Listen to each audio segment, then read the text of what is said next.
শিব ঠাকুরকে তুলে বাইরে ভেঙে দিচ্ছে, সেখানে কিছু বলছে না।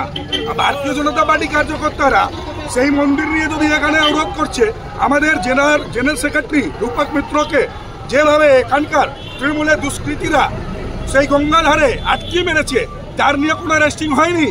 কিন্তু এখানে যখন আমরা বসেছি তখন আমাদের উপরে লাঠিচার্জ করবে, আমাদেরকে উঠাবে, আমাদেরকে অবরোধ করতে দেবে না, আমাদেরকে শান্তিপূর্বক মুভমেন্ট করতে দেবে না।